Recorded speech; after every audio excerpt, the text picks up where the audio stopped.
Good morning, good afternoon, or good evening, wherever you might be in this fine world. You are listening to the Startup Selling Show, talking sales with Scott Sambucci. That's me. Today's episode is a guest episode, and today's guest is Arjun Rai. Arjun is based in New York City, and he is the founder and CEO of a company called HelloWoofy. HelloWoofy is on a mission to support small businesses with the power of visualized data science and artificial intelligence. So what does all that mean? Here's the thing. Arjun has figured out that simple actions like using emojis in your emails, in your social posts, in your communication every single day is one of the most effective ways that you can connect with the buyers that you are trying to reach each and every day. He's a firm believer that every small business should have an unfair advantage to compete against the unlimited marketing budgets. And what he's found is that through this process of using not just emojis, but emotion as part of your communication strategy out to the market, it's one of the best ways for small businesses, growing businesses, startups to really set the bar at a level that large companies with that big corporate stodgy mindset aren't able to do. So in this episode with Arjun, we talked through his development of HelloWoofy, how he came across this problem, why it was important for him to solve that problem, and ultimately, what are some really key strategies that you should be thinking about when it comes to the psychology of communication with your buyers, the people that you're reaching out to every day. Just in the last couple of weeks since I've had this conversation with Arjun, I have been personally I found myself using emojis more often, even in emails where I might just type in a smiley face. Instead, I'm actually going down and adding the true emoji. I'm doing it more on Slack with our team. I've done it more on my LinkedIn posts. And I got to tell you, like, whether or not there's real effectiveness, I actually feel better myself when I'm sending out these messages because I know how often, we can type out an email and we think what we've communicated is really clear. And the person on the other side, like, we really don't know how are they receiving that information. And so just a simple act of adding emojis, it does help to clarify the message and when something is in fact lighthearted. And frankly, it just helps me feel like I'm being a better communicator. And I think it's something that as you listen to the conversation that you're about to listen to with Arjun, I think you'll probably do the same thing. So definitely want to check out the episode. Arjun has also been an entrepreneur throughout his entire life. He's been an entrepreneur since he was in college. So one of the other things you can check out online is the interview where Arjun was actually a guest on Meet the Drapers, which is a form of a reality show for companies that are raising capital. So you want to check that out as well. So that's about it. Let's head over to my conversation with Arjun Rai. Hey, Arjun, how are you? Welcome to the program. Doing well. Thank you so much for having me on your show. It's great to have you. I'm excited for a lot of reasons, reading your background and seeing you on the interwebs all over the place. We'll get to, I think, a lot of different topics. Before we do, I always like to ask people, hey, if people ask you, what do you do? How do you answer that question? I always kick a asterisk. I'll just censor it for you. in terms of our startup, I mean, we've grown incredibly well this year. We grew 20,000%, and we helped we've just passed 6,500 small businesses that we've been, working with. So what do? I'm giving the ability for every other small business owner to compete against unlimited marketing budgets for the price of a cup of coffee. And that is so gratifying to see all these small businesses actually be able to win during COVID, especially. It's something the mission of the company and my personal mission to help every SMB owner. Yeah, I mean, there's a lot of layers there. I mean, first of all, I know, when maybe you can talk a little bit about what HelloWoofy does. Mm-hmm. And, I've read in a couple different places that you're a firm believer that every small business should have an unfair advantage, not just like an advantage or be able to compete. You're flipping it upside down and saying you should have an unfair advantage to compete against unlimited marketing budgets. So talk a little bit more about like what is HelloWoofy and what do you mean by giving SMBs an unfair advantage? Yeah, it's a great question. I think even before COVID hit, we knew that small businesses were getting completely crushed in that the unlimited marketing budgets, the biggest companies in their categories. It doesn't matter which category you're in. If you're in the dealership category, if you're in the restaurant category, groceries, online e-commerce stores, there is always a bigger competitor with more marketing budgets behind them and more people working on their copywriting, their graphic designs, their social media campaigns. I mean, we were working with some small businesses that didn't even know the basics of social media management and marketing. The biggest companies are able to crush small businesses because some people just don't know how the new way of running a business online even happens. Now, as soon as March came around, as soon as February came around, depending on where you were in the world, you had to either overnight, completely revamp your business model and had to become a digital only or digital first business, or you just went on the wayside and you were completely crushed even more so than you were a couple of weeks before that, because the big companies had unlimited marketing budgets, they had unlimited, capital in their bank accounts. And they were able to, transition very quickly, while restaurants became grocery stores. Some restaurants couldn't figure it out, but they started delivering a lot more. They became, kitchens, and they were entirely known for their kitchen at some point, and they were only doing delivery through online and through social media and things like that. So when I say giving you an unfair advantage, it's giving you the ability to automatically complete sentences in terms of copywriting, come up with the right hashtags, which is how you were discovered, come up with emojis. Now, emojis are very underrated, but significant in terms of driving engagement and purchase intent. How are you going to figure out of 3,000 official emojis, which ones are most relevant to what you typed? And which ones are actually going to be, helping you drive engagement, or which ones are actually popular and which ones are being used around the world? So we do all of that and more for the price of a cup of coffee, $4 or $5 a month. Customer usually pays for the entire year upfront. And we started with social media, helping small businesses, own their social media management. And now we're helping them with blogging, automatically complete entire blog posts. And one of the things I'm very excited about, and we've been working with Amazon pretty closely on, is the world's first Amazon Alexa scheduler. So imagine being able to schedule this video or this audio content directly into your fans' living room, where they have an Alexa device, they have a Fire TV, and all you have to do is, Scott, you just have to tell them that, hey, download the Scott skill, and automatically you'll be on their screen, and you can funnel them into your website, into your wherever you want them to go. And that is going to be the most intimate, engaging way to reach your audience that's quarantined at home today. So we're obviously we're kind of feeling like we're building a new business every 30 days, but that's the nature of startups. That's how small businesses are. Yeah, and so when you talked about helping complete sentences or writing blog posts and all of these other more advanced features coming down the road, what is it fundamentally that the small business owners don't know how to do? Is it they don't know how to write engaging marketing copy, or is it they don't know how to get out to an audience? Like, what is it fundamentally that they're missing? They have all the elements that they need to be EQ driven. I mean, this goes back to the whole idea of, if you go down the street to the store EQ, could you just define? You're talking about when you say emotional intelligence, just emotional intelligence, being able to talk to someone, be able to understand their needs even before they even articulate it clearly. It's just being very human to human. Small business owners, if you walk into their stores, you will feel welcome because they'll know your name, they'll know what you typically buy, or they'll know some idea of what you're looking for because they've been doing it for a very long time. If you go into a bigger company, a store owned by a bigger company that might not even be near your hometown, you're going to have an associate there that may or may not know what you want, will try to go through their training and try to give you recommendations. But small businesses are really good at being EQ driven, being emotional, and being human to human. What they're not good at in many cases is taking that element to digital and being able to articulate the services, the benefits, or being able to talk to customers that are inbound, or even find customers who could come through incoming inbound channels. How do you do that? Is an entirely different means of finding customers, and that's where we're coming in and saying, do what you do really well, which is storytelling, building relationships with the customers, but let us help you with a new channel. And with the Amazon Alexa scheduler, it's like broadcasting, it's like radio, bringing all of that amazing technology back into the living room. But now you have control, not the big radio stations or the big television broadcasting studios. You, as a podcaster, as a small business owner, can now deliver content into your customers' living rooms. And what do you do after that, and how you drive them back to your website or sales funnel, whatnot, that's up to you. But now you have a hope, you have a sense of hope to be able to do that.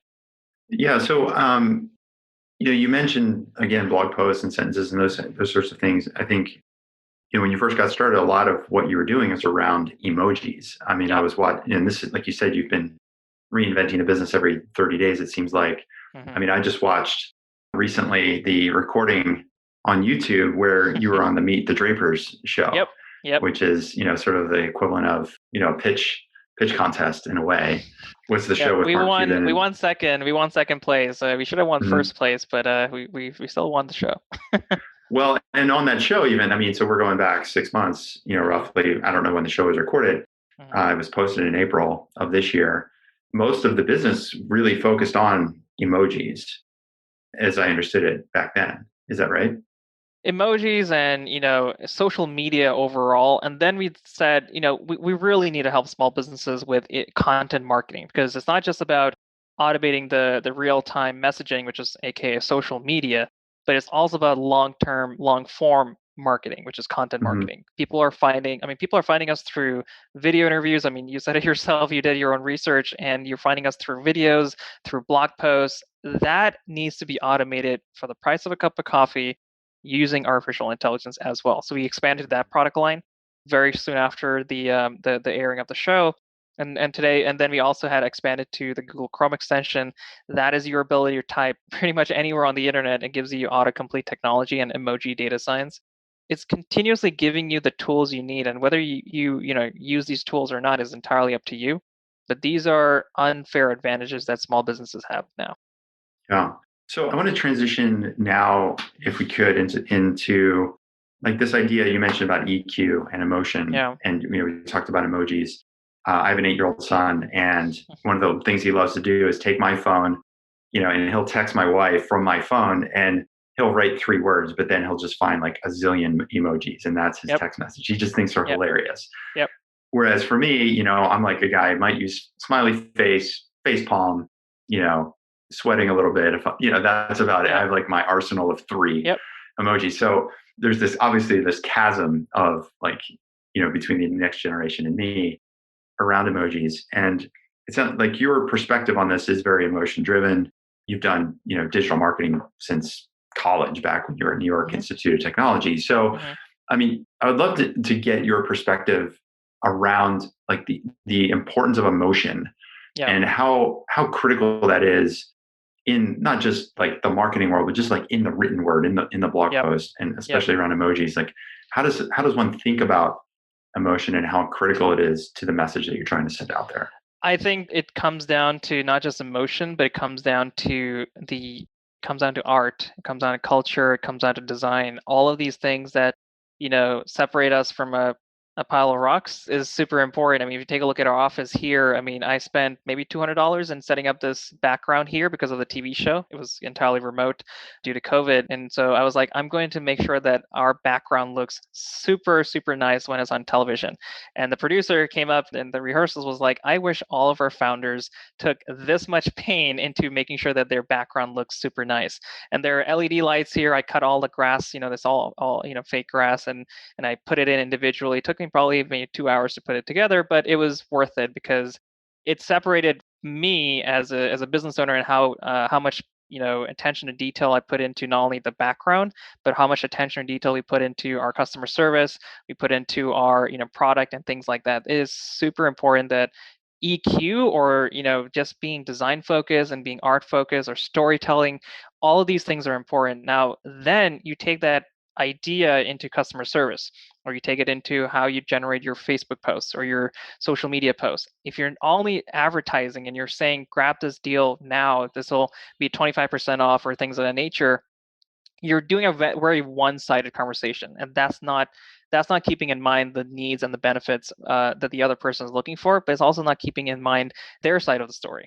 And so if you take a look at our Facebook group, Content Masters, what you'll notice is that everything in that Facebook group is, first of all, I'm in there in video format, and I'm responding to every customer, what they need, what questions they have, what issues they have, or what feedback they're giving.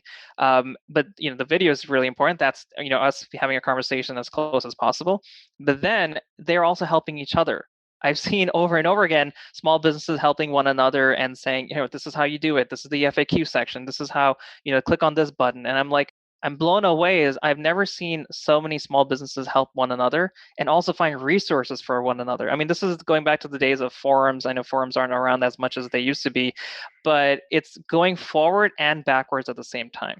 And I think emojis are doing exactly the same thing. We're going back to the days of hieroglyphics, but we're moving forward at the same time because we're able to give you it's an emotional language. And that's why if you take a look at the research report from Adobe, don't take my word for it. Adobe, multi-billion dollar successful company, it talks about driving up trust factor, talks about driving up purchase intent, it talks about driving up engagement. All of these things are stemming from the human element, and you need that human element in whatever you do. All right, folks, we are off and running my conversation with Arjun Rai over at HelloWoofy. Listen, it's coming up towards the end of the year. I'm really excited that you are listening to the podcast. We're really excited because we're seeing the number of listeners and podcast downloads and all that good stuff going up and to the right. So thank you for that.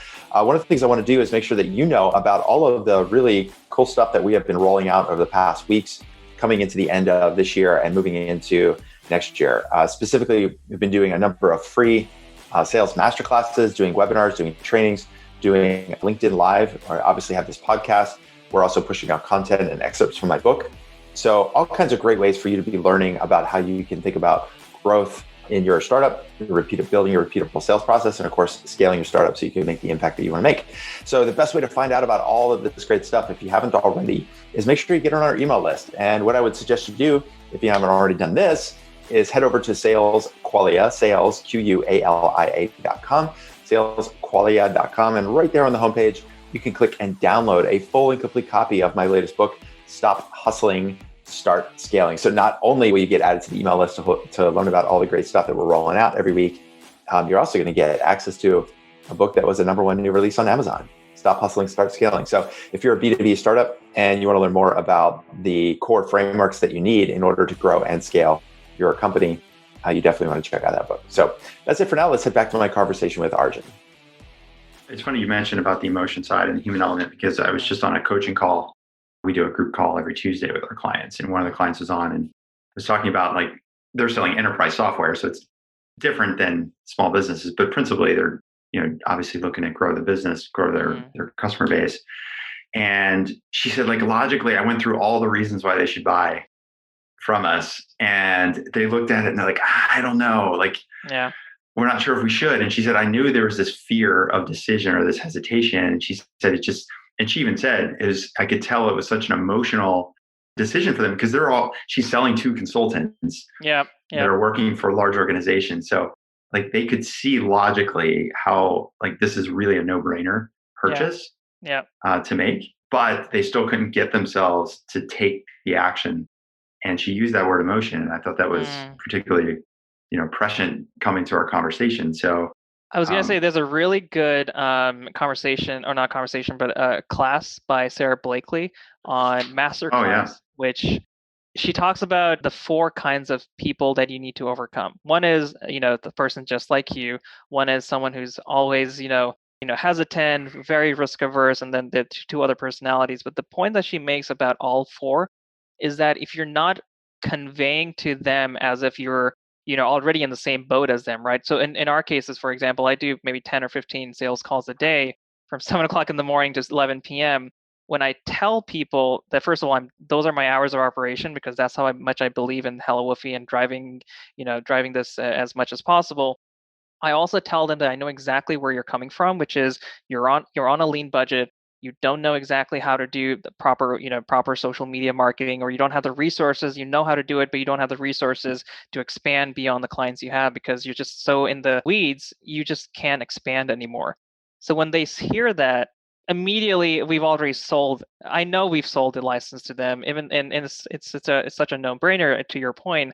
But we sold to them because they understand that on the other side is not just a customer representative; it's the founder who built a product, keeping them in mind, and is looking to scale, keeping them in mind as well. And that stems from the Facebook group and how much involved we are in there. Every Friday we have client networking calls. I like to jokingly say we have client therapy sessions where small businesses can come together and ask us questions. How do I put a Facebook pixel together? How do I build a landing page? Anything you need, because again, people don't want to spend hundreds of thousands of dollars figuring these things out. If someone can be a mentor for 10 minutes, that is huge value add. And then a lot of our customers have invested in the company. For as low as $100, we're running a Republic campaign right now, republic.co/HelloWoofy. And that is empowering them even further to invest in the company, grow with the company, and have a voice in what we end up building. And that is significant value. And it's just a different way we're building a company. And I can tell you for a fact, none of our competitors even come close to how we're building this. And so if I'm listening to this and I go, okay, like I get it, I need to be more emotional. Like if you were coaching one of your clients, irrespective of your particular software, right? You're just like teaching them how to get more emotion into their marketing. Because I see this all the time on LinkedIn, right? Or whatever environment you're in. There's like lots of posts, lots of good information everywhere, information overload, but it's all logical stuff like, oh, the 5 steps for this, or don't forget about that, or we're running an event, a virtual event or a webinar of some kind. But there's clearly like there's not this emotional component to those posts. And I know it doesn't, I guess I would assume not every post could have an emotional component. But if somebody's listening to this and starting like the light bulbs going off, going like, oh, like maybe I should be using more emotion. Like what would be like the first 3 steps you would recommend?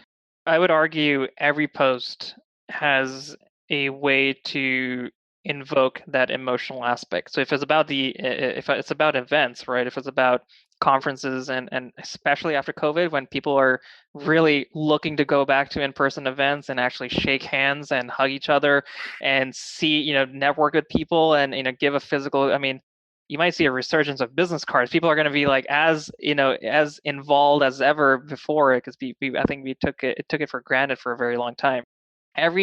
If I were the small business owner, I would harness that need to be socially connected. Like, if, for example, I was at a conference and we were sponsoring it. They had, if you remember, like Zelda and Pokemon, they had a virtual version of the conference and little tables around. You could feel like a Pokemon master and walking around the tables. And as soon as you came close to the table, it automatically opened up, a Zoom-like interface, and you could see everyone else on the table. And if you walked away, all of those windows went away, and then you can go to another table and the windows came up. I thought that was the most EQ-driven approach to recreating the human element to the best of their ability, while we're not obviously doing it in person. I think those kinds of things, like sending screenshots of that and saying, "Hey, come out to the event. We have a virtual become a Pokemon master once again, for the first time in your life, and network with other people." Like if you come, those are the kind of things that when I say when you're being EQ-driven or being empathetic, you're kind of invoking childhood memories. You're talking about, different ways of doing business, not just come out $50 off for referring 5 other people, come out for the conference founder pass, meet Mark Cuban, top business leader. Who cares? You're most likely you're never going to meet Mark Cuban anyways. He's going to come in with security. He's going to be taken away from security in the backstage anyways. It's about who else you're going to meet. So it's little things like that. You always want to be articulating in your posts and your videos, and always do videos. That is the best way to convey the not just the text and the scripts, but how your tone and how you're talking about it. Your ability to convey the human emotions is a lot easier when you're doing video, or second best would be audio. Yeah, I mean, we've had some folks from different video. We've had Ethan Butte from BombBomb, who is their product evangelist, and talked about video quite a bit. And I've used it myself to some good success. The childhood memories idea is an interesting one. Like if I was a marketing person or even a salesperson, right, and I'm trying to connect with my buyers, sounds like it's almost like a tool in the emotional toolkit. Like if I can find something that I know that, okay, we're all in our 40s. So if I make like a Gilligan's Island reference, then the person is probably going to get it because they probably grew up watching those reruns too.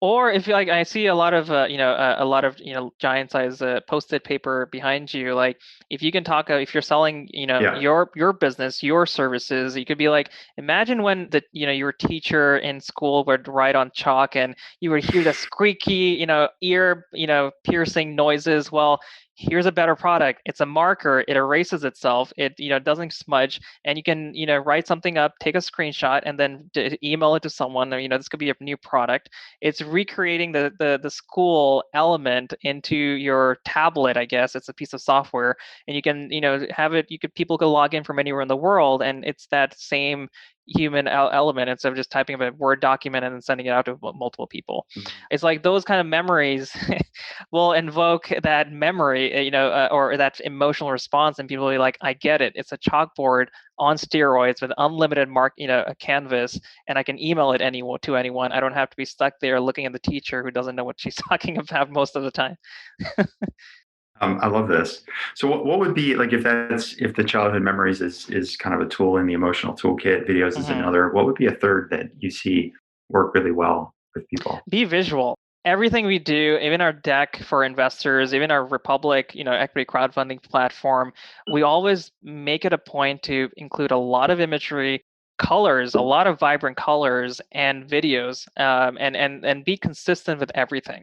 So if you talked about YouTube videos, you'll notice that every video has a banner, has our color, branding colors in it. You obviously want to be consistent, but use them over and over again as much as possible. And if you're talking about something, don't talk about it with words on a screen. Although you can have some words, but always draw it out, have it visualized, and be succinct. Because what you don't want, and obviously presenters know this really well, is people should not be sitting there reading the slide. They should be looking at the overall idea, and then you should be walking them through, almost like playing snakes and ladders. You have to go from the bottom to the next level, and get them to the finish line. But it's in your story, it's in how you articulate that they'll be able to do that in their mind. And remember, you only have to be in their mind 3 times, or you have to be, they only have to see you 3 times before you're subconsciously burnt into their mindset. And then you can invoke the emotional, triggers and things like that. So two follow-up questions on that. One is the last point first, 3 times before you're burned into their subconscious. Is that what you said? Yeah, Like, tell subconscious. me more about that. Yeah, it's a Where's psychology. the psychology of that? According to psychologists, and I don't have the exact report or the research. This was, I believe, in a book I read. It might have been the Power of Habit by Charles Mm. Duhigg, I believe, Hmm. or another one similar to that book. But it essentially talks about, like, you only need to see my mascot, which is on my shirt, 3 times to then remember that the next time that you see this mascot on an ad, we might retarget you across the internet through Facebook, or if you see it in a blog post or whatever that may be, you will know that, oh, that mascot relates to HelloWoofy. What does HelloWoofy relate to? It relates to supporting small businesses. What does that mean? It means that, data science, smart technology, it means entirely different things depending on where you see us the first time, and then the second time, the third time, which is why, we don't say Woofy anymore. We say HelloWoofy because we rank better. It's more unique than just saying Woofy. We used to get confused with The Office sometimes, and I'm not an Office fan by any means, but a lot of my friends started saying, "Oh, did you get that from The Office?" I was like, "What are you talking about?" And so then I saw the episode and I understood what they were talking about. But it's like, if you really want to differentiate yourself, especially if you have limited resources, make up words and then have those, appear as many places as possible. So make up words, meaning like basically like own the phrase or the Own term. the phrase, yeah. Mhm. Like Sarah Blakely, right? Spanx. It doesn't mean Yep. anything, but it sounds like, something or something else, and that process itself that people are thinking about will relate them to the brand. And then, of course, Sarah. I mean, if you watch her masterclass again, she was on the sales floor every single day, selling and teaching other people. Talk about being a mentor, teaching other salespeople how to be an effective salesperson. In many cases, Nordstrom or wherever she was selling, those companies weren't even doing the sales training for the product that she was selling or in general. A lot of the salespeople became better salespeople because of her. And then, talking about having the human element, they followed her. They wanted to learn more. They wanted to know more about the product, and the packaging was very different. It included color schemes that were, bright and, emotional. You would feel, happy about looking at it. It was very aspirational. And many of the things I'm talking about, I didn't even watch the masterclass until just a couple of weeks ago. But she talks exactly about how she built her billion-dollar company by invoking the emotional elements. Well, and you just mentioned color because that was a second follow-up question I was going to ask Hmm. about. You mentioned about being visual and vibrant Yep. colors. Can you talk to me a little bit about how that is emotional? Like, how does that fall into the emotional toolkit, so to speak? Imagine, watching TV show entirely in black and white, right? Your emotional level, yeah, your emotional response to it would be probably just flatlined.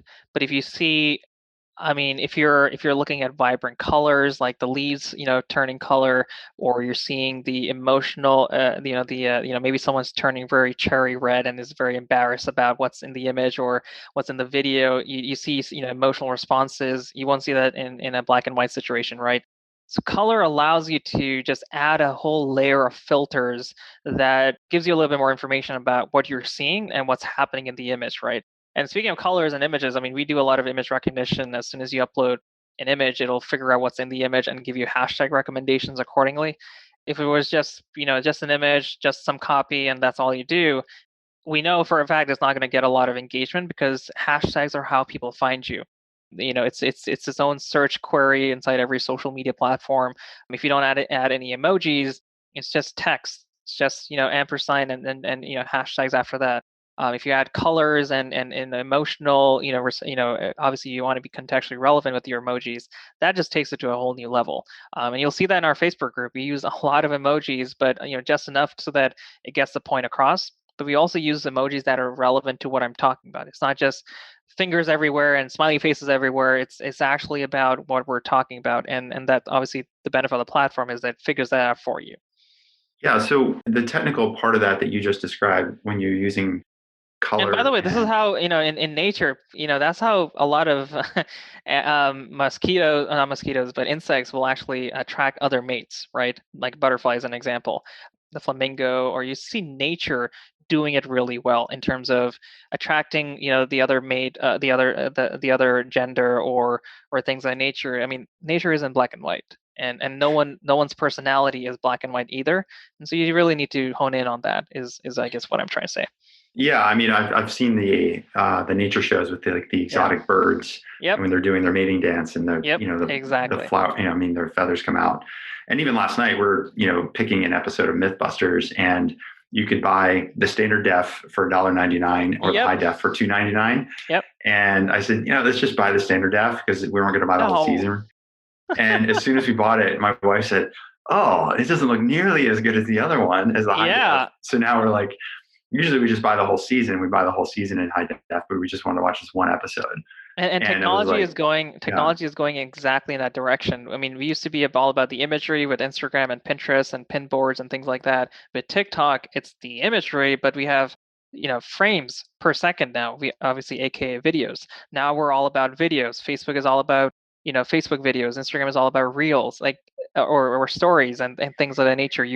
We're just pushing how much visual stimulus we can get per unit of time, and we're gonna we're now seeing I have a projector here in the house that I put it on a rail that gives us 180 inches of projection. We went from HD, which is 1080p, to 4K, which is 4 times the quality, and I can tell immediately that my friends were like, wow, what the heck, I can almost feel the snowflakes on the wall. And I'm like, you can't evoke that kind of emotional response, because I also do presentations on there for the business. You can't have that level of response with just 1080p, and forget about 720p or standard definition. And now it's all about frame rates. When there's an action film going on, you really don't want to watch it on a 60 frames per second. You want it a little bit faster. Well, projectors don't have the low end on the mid tier ones don't come in that level of frames per second. Eventually it's going to happen, and those who jump on the bandwagon, take advantage of it, are always going to be at the forefront of being the leaders of the innovation. So I want to talk more about emojis because you brought them up a couple minutes ago as it relates to the searchability of posts because it's an image. The hashtags. Right?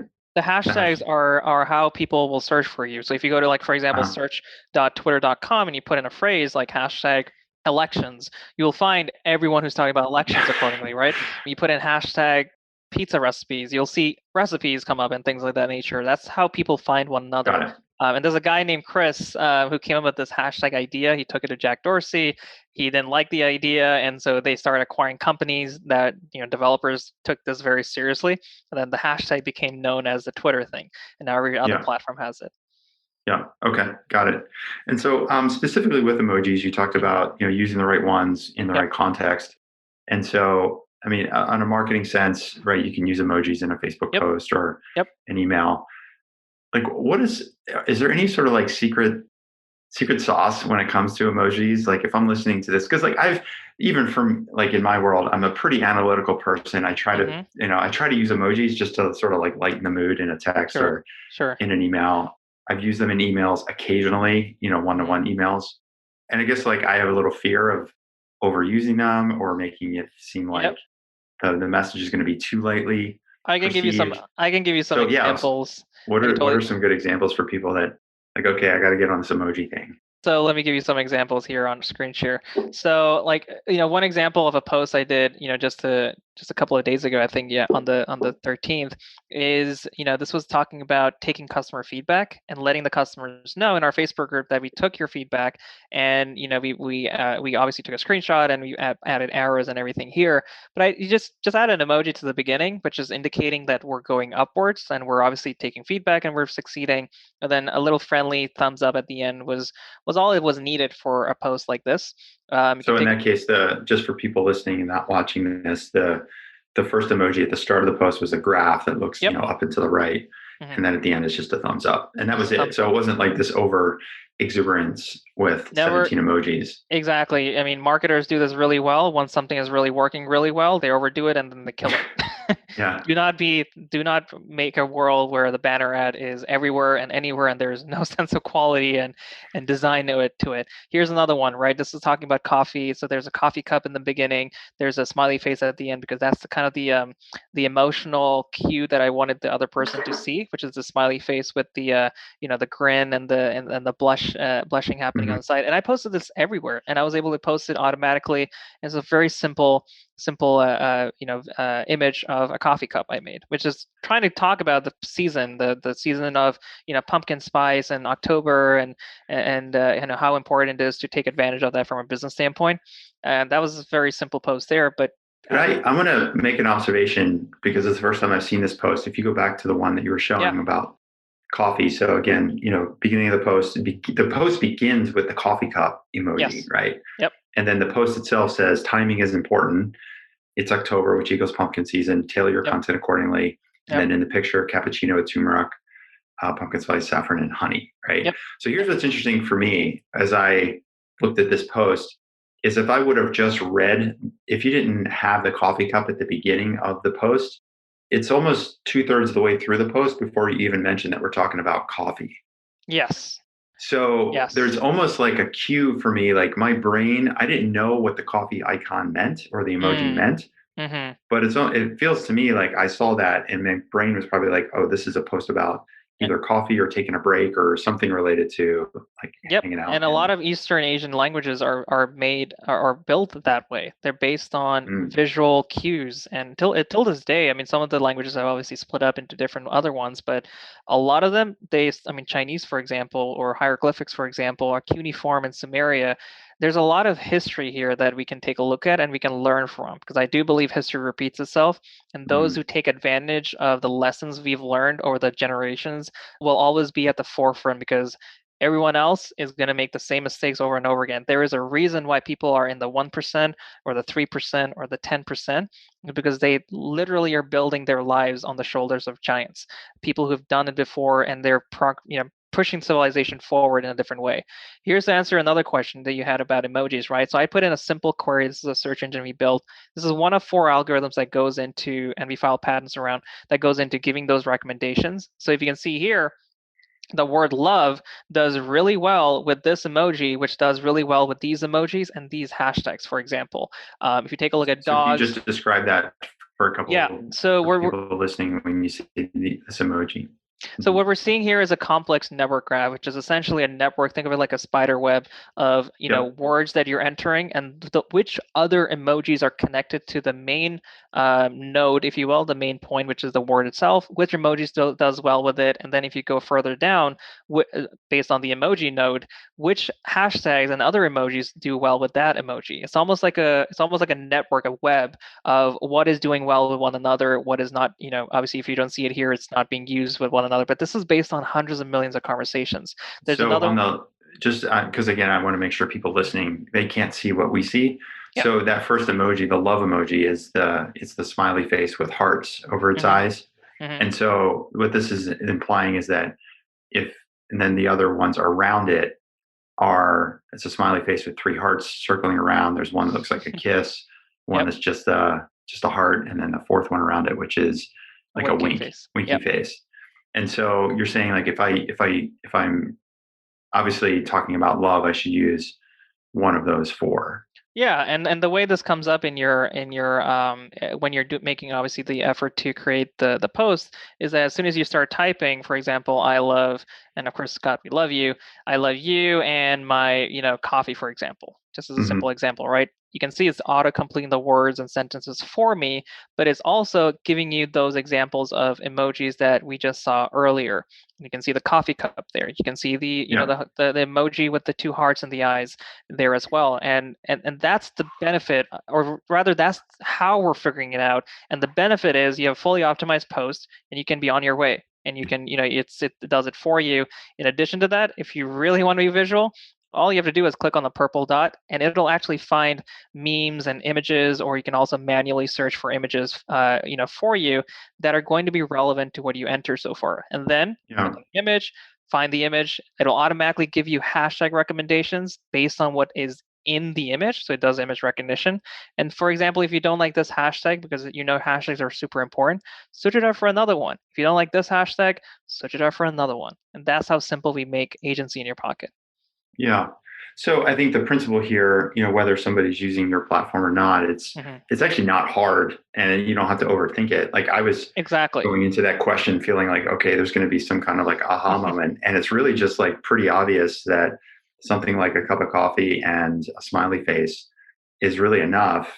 That marginal change in a post makes a significantly big difference for people that are seeing that post. And we're actually taking this even one step further, and this is really going to blow people's minds away, is we're using financial level algorithms essentially for what people might be expecting in the stock trading business. We're using the ability to figure out which emojis are being used in real time, what is popular, what is trending, and giving you that level of insight. So you're not just winging it and you're using whatever finger emojis you want, whatever smiley faces you want. You can actually make a data-driven decision saying, oh, this is popular, I can use this. Or this is not popular, maybe I should stay away from that. And then we're taking it one step further and saying, what is the sentiment? A sentiment meaning what is the feeling you feel when you're reading the text, and are the emojis giving you the same feeling, the same sentiment? And so again, we're really taking this to a whole new level. But the beauty of Tesla versus Chevy is that Tesla is data driven, it's AI driven, but the feeling you get driving or letting the car drive you is just mind blowing. That is the approach we're taking. As social media driving is something that you and I can do in our sleep. But how you do it and the emotions that are evoked from it, or using a platform like ours, that's where we differentiate ourselves. And I guess fortunately or unfortunately, none of our competitors get it, which is fine because we grew 20,000% this year, and we'll grow probably more next year. Well, I think the lesson here, like just as I'm was asking the question of a little while ago, like what are the tools in the toolbox to be more emotionally driven, right? So childhood memories, videos, being visual with colors, remembering that people see your brand 3 times and to burn them in the brain. And then this idea of making up words, like Spanx we talked about, which I love that example. I've listened to Sarah Blakely on podcasts a couple different places, and she's obviously phenomenal.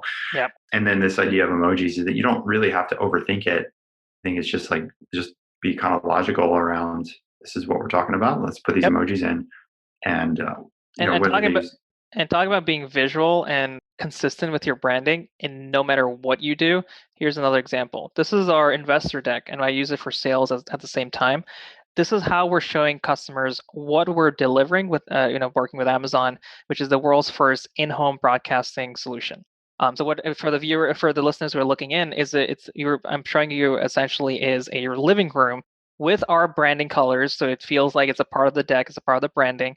But you're also seeing a couple sitting on a table using a Fire TV remote, looking at content, and our dog is playing around with the Echo Show on the front of the living room.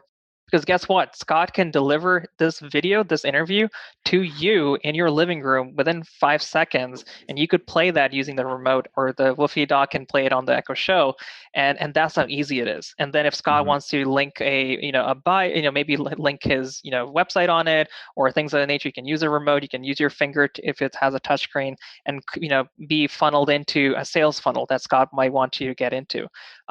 But notice that the branding color and the brands themselves and the dog is right there. This is probably the fifth time you've seen it on this interview alone, right? And you every time you see the dog, whether it's on our solution slide or if it's on our main slide, the cover slide, you will know exactly who you're talking about even before you see HelloWoofy. Well, and the thing I like about that image, as you just as you described it, is that you talked about story, right? And so if that's the first slide, exactly, and I'm watching that, right, it almost like I'm immersed in it, like what's going on in this living room, and then that gives you an opportunity to tell the story about what it is that we do.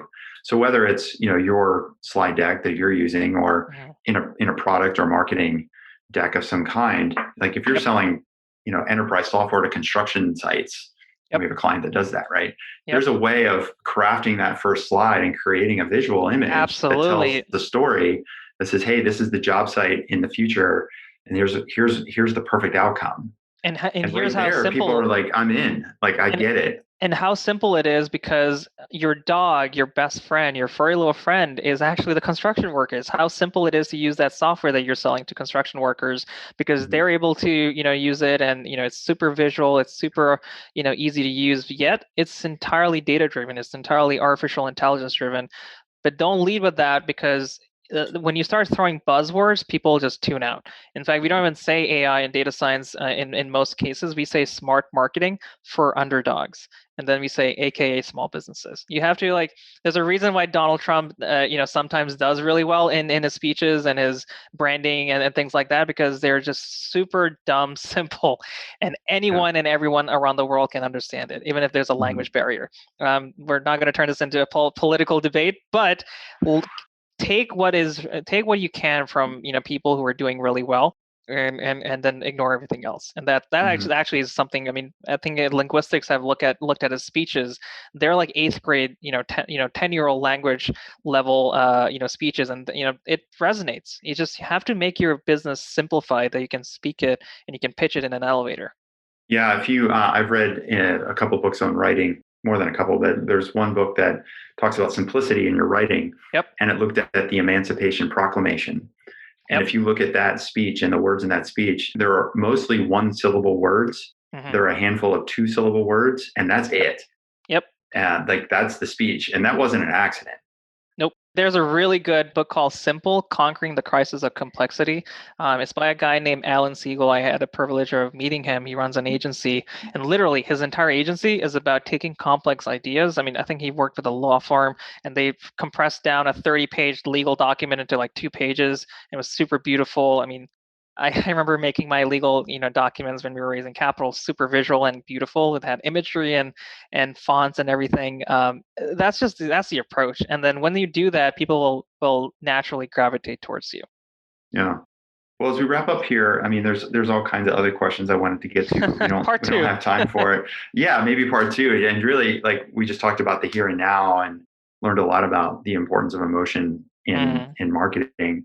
And how to think through these different tools in the toolkit. I had a lot of questions about how did you get here and why this problem and all that stuff. So maybe that is a part 2, more about your journey to get to this place of solving this problem. Sure. But in the meantime, what would be your sort of parting thoughts or final wisdom to somebody listening? And they're like, okay, I'm in it. I get it. I'm bought in. Yeah. How do I, not even necessarily get started with HelloWoofy, but we can certainly make sure that people know how to get in touch with you guys. Sure. Yep. But give them, coach them to say it's okay to get started today. What would you say to somebody? You said it perfectly. It is okay to get started yesterday, because guess what? The companies that are beating the beep out of you today, they started a week ago with unlimited marketing budgets, unlimited people working on their campaigns and copywriting, things of that nature. Whether you use HelloWoofy or not, you need a data science driven platform that gives you that advantage. The advantage of HelloWoofy is that it does that at a price point you and I can afford. $5 a month, $6 a month as the prices go up, but it's at the price of a cup of coffee. And if you start using tools like that, you don't have to focus on the grunt work. You don't have to focus on putting in all this effort, which is usually wasted anyways, because you could have automated it, and you can focus on what you do really well, which is what we started from the beginning, which is connecting with the customer, knowing what they want, being empathetic, being EQ driven, being emotional.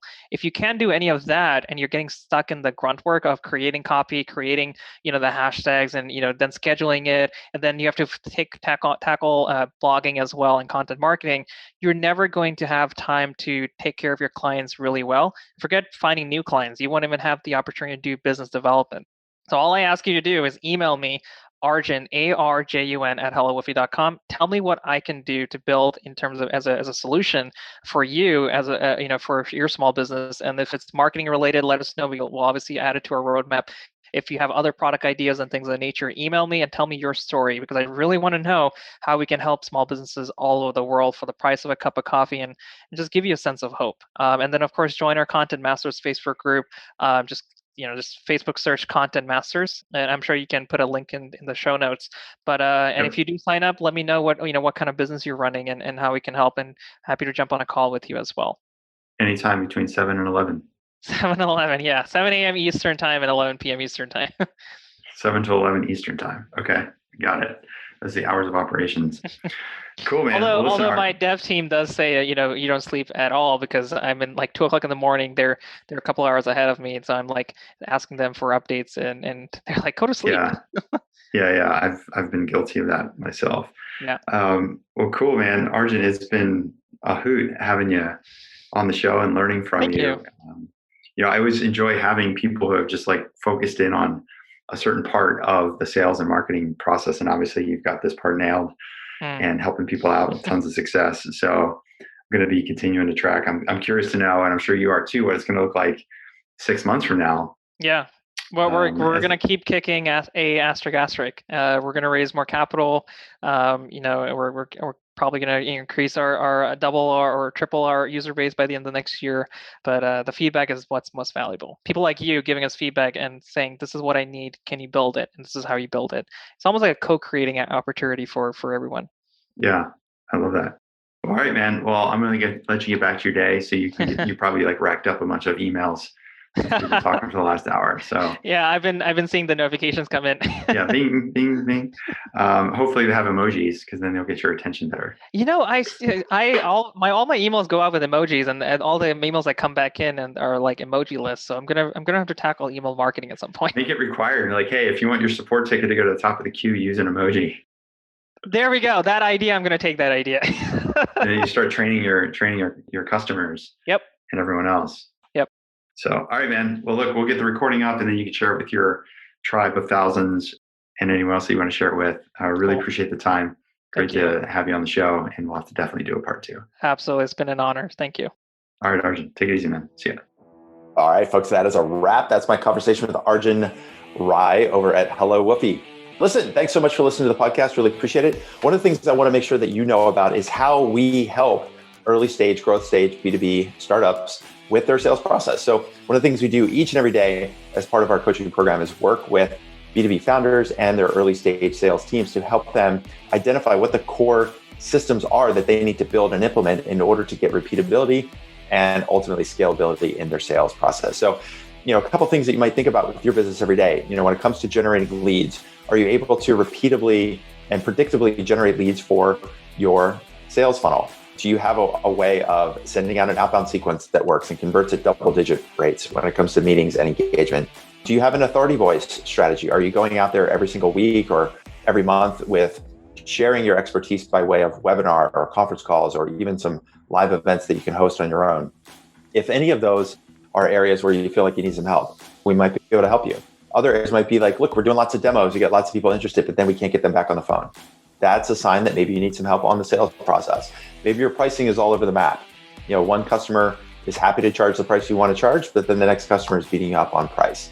These are all different indicators that, while you might be able to grow and scale your business on your own, you might do well by getting a little bit of help. And that's what we do each and every day. So if you want to learn more about whether or not we can help you out, the easiest thing to do, just shoot me a quick email, Scott, SCOTT, at salesqualia, QUALIA.com, salesqualia.com. You can just write the word private in the subject line and just say, look, I'd love to hear a little bit more about how you might be able to help me out. And what we can do is I'll ask you a few questions. If you hop on a quick chat, have a quick chat on the phone, learn a little bit more about your business. And if it seems like maybe you're in a situation that we can help you, we'll spend some more time together. And if not, I'll do my very best to point you in the right direction. So that's it for now. Thanks so much for listening to the Startup Selling Show. Look forward to hearing from you if you think we can help you out. And until next time, rock on. See ya.